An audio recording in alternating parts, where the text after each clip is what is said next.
Hello everyone, welcome to Meena home food channel. ఈరోజు మన special recipe biryani, Jack fruit biryani, అదే పనసకాయ బిర్యానీ. సో ఇది చేసుకోవడం చాలా సింపుల్ అండ్ నాన్ వెజ్కి ఏ మాత్రం కూడా టేస్ట్ అనేటువంటిది అస్సలు తగ్గదు. నేను చాలా సింపుల్ ప్రాసెస్లో ఎలా చేసుకోవాలని చూపించబోతున్నాను. సో మీరు కూడా ఒకసారి ట్రై చేసి చూడండి. ముందుగా please subscribe to Meena home food channel. So ఇక్కడ నేను 2.5 గ్లాస్ వరకు రైస్ తీసుకున్నాను, basmati rice. Almost like 400 grams వరకు, less than half kilo. So ఇది ఒక హాఫ్ అన్ అవర్ పాటు సోక్ చేసి పక్కన పెట్టుకోవాలి. సో ఇప్పుడు జాక్ ఫ్రూట్ పీసెస్ అనేటువంటివి మనం ఈ రకంగా కొంచెం మందంగా కట్ చేసేసి తీసుకోవాలి. మార్కెట్లో కూడా ఈజీగా అవైలబుల్లో ఉంటుంది. సో ఈ పనసకాయ ముక్కలకి సరిపడా అన్ని వాటర్, మునిగేంత వరకు వాటర్ యాడ్ చేసేసుకొని ఇందులోకి కొంచెం పసుపు, ఉప్పు కూడా యాడ్ చేసుకున్న తర్వాత ఒక 50% వరకు మనం బాయిల్ చేసుకోవాలి వీటిని. ప్రెషర్ కుక్కర్ పెట్టుకున్నట్టయితే ఒక 2 విజిల్స్ సరిపోతుంది. సో ఇలా ఒక 50-60% వరకు కుక్ అయిపోయిన తర్వాత ఇందులో నుంచి వాటర్ మొత్తం అనేటువంటిది మనం సెపరేట్ చేసి తీసేసుకోవాలి. చూడండి, ఇలా ముక్క మనం విరుచుకున్నట్టయితే ఇలా విచ్చిపోతుంది. సో ఇప్పుడు దీనికి మ్యారినేషన్ చూద్దాము. ఒక 3 స్పూన్స్ వరకు కారం, అలాగే 1 స్పూన్ పసుపు, 2 స్పూన్స్ వరకు బిర్యానీ మసాలా, ఎనీ బిర్యానీ మసాలా, అలాగే ఒక హాఫ్ స్పూన్ వరకు హోల్ గరం మసాలా, అండ్ తర్వాత పసుపు, జింజర్ గార్లిక్ పేస్ట్, అండ్ ఒక కప్పు వరకు పెరుగు. సో బిర్యానీ అనగానే ఆబ్వియస్లీ బ్రౌన్ రైస్ కదా, సారీ బ్రౌన్ ఆనియన్స్ కదా. సో ఇక్కడ బ్రౌన్ ఆనియన్స్ కూడా మనం ఇందులో వేసేసుకొని పేస్ట్ అనేటువంటిది మంచిగా ప్రిపేర్ చేసి పెట్టేసుకోవాలి. సో ఇప్పుడు ఇందులోకి మనం ఉడికించి చల్లార్చుకున్నటువంటి జాక్ ఫ్రూట్ పీసెస్ ఏవైతే ఉన్నాయో అవి కూడా ఇందులో యాడ్ చేసేసుకొని కొద్దిగా కొత్తిమీరాకు, అలాగే కొంచెం లెమన్ కూడా యాడ్ చేసుకున్న తర్వాత ఈ పేస్ట్ ఏదైతే ఉందో ఆ పేస్ట్ మొత్తము ముక్కలకి పట్టేంత వరకు మనం కలుపుకొని పక్కన పెట్టుకోవాలి. సో కలిపేటప్పుడు కొంచెం జాగ్రత్తగా కలపండి, ఎందుకంటే ఆల్రెడీ మనం బాయిల్ చేసుకున్నాం కాబట్టి పీస్ అనేటువంటిది విరిగిపోయే ఛాన్స్ అనేటువంటిది ఉంటుంది.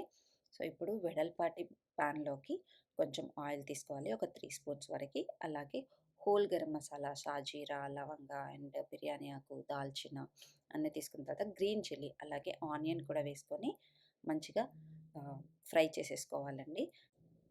ఆనియన్ అనేటువంటిది పూర్తిగా వేగిపోయిన తర్వాత ఇప్పుడు ఇందులోకి ఒక 2 మీడియం సైజ్ టొమాటోస్ కూడా కట్ చేసి వేసుకోవాలి.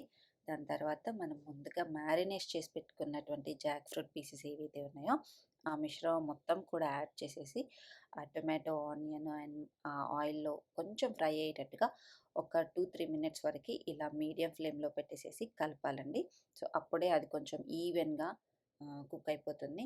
దాని తర్వాత మనం ఒక 10 మినిట్స్ వరకి ఇలా మీడియం ఫ్లేమ్‌లో పెట్టుకొని మూత క్లోజ్ చేసుకొని బాయిల్ చేసుకున్నట్లయితే ఈజీగా కుక్ అయిపోతుంది. అంతలోపల మనం రైస్ కుక్ చేసుకుందాము. సో ఇక్కడ నేను 2 లీటర్స్ వరకు వాటర్ యాడ్ చేసేసుకొని అందులోకి అన్ని బిర్యానీ మసాలాస్, అలాగే కొత్తిమీరాకు, కొంచెం ఆయిల్, ఉప్పు అన్నీ యాడ్ చేసేసుకొని మరిగించుకోవాలి. సో వాటర్ ఎప్పుడైతే మరుగుతున్నాయో మరిగే వాటర్‌లో మనం సోక్ చేసి పెట్టుకున్నటువంటి రైస్ కూడా యాడ్ చేసేసుకొని కుక్ చేసుకోవాలి. ఇక్కడ రైస్ అనేటువంటిది మనం పూర్తిగా కాకుండా ఒక 70% వరకి కుక్ చేసుకొని పెట్టుకోవాలి. నార్మల్‌గా బిర్యానీకి మనం ఎలా అయితే కుక్ చేసుకుంటామో దమ్ బిర్యానీకి, సో అదే ప్రాసెస్‌లో ఒక 70% వరకు కుక్ అయిపోయిన తర్వాత మనం దీని నుంచి వాటర్ అంతా స్ట్రెయిన్ చేసేసుకోవాలి.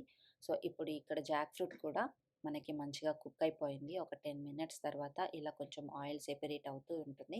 సో మనం మధ్య మధ్యలో కలుపుతూ ఉండాలి, అడుగంటనివ్వకుండా. సో అప్పుడే కొంచెం ఆయిల్ అనేటువంటిది సెపరేట్ అవుతూ ముక్కలు అనేటువంటివి ఆ మసాలాతో ఈజీగా కుక్ అయిపోయి ఉంటాయి.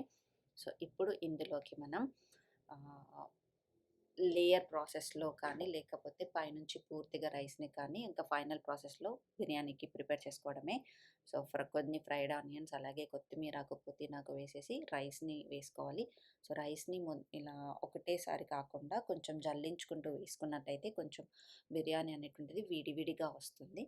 సో ఇలా మొత్తం రైస్ మొత్తం వేసుకున్న తర్వాత పైనుంచి బ్రౌన్ ఆనియన్స్, అలాగే పుదీనాకు, కొత్తిమీరాకు, కొద్దిగా బిర్యానీ మసాలా పైనుంచి, తర్వాత అందులోకి లెమన్ జ్యూస్ అండ్ కొద్దిగా ఏంటి మన సాఫ్రాన్‌ని హాట్ వాటర్‌లో సోక్ చేసుకున్నట్టయితే సాఫ్రాన్ వాటర్ రెడీ అయిపోతుంది.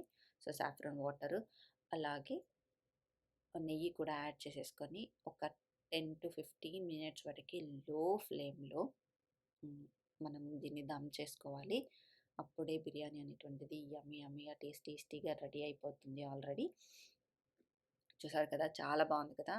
నిజం చెప్తున్నాను, చికెన్ బిర్యానీకి ఏ మాత్రం కూడా టేస్ట్ తగ్గదు అండ్ చాలా బాగుంటుంది. మనం దీన్ని ఎలాంటి అకేషన్‌కైనా యూజ్ చేసుకోవచ్చు అండ్ స్పెషల్లీ వెజిటేరియన్స్ వాళ్ళకి ఇది నిజంగా ట్రీట్ అనొచ్చు. దీన్ని మనం రైతాతో కానీ, లేదంటే ప్లెయిన్ సాల్నా జస్ట్ డైరెక్ట్‌గా తీసుకున్నా కానీ చాలా బాగుంటుంది. Thank you so much for watching this video. I hope మీకు కూడా ఈ వీడియో నచ్చిందని అనుకుంటున్నాను. మీరు కూడా ఒకసారి ట్రై చేసి చూడండి. And please subscribe to Meena home food channel. Thank you for watching this video.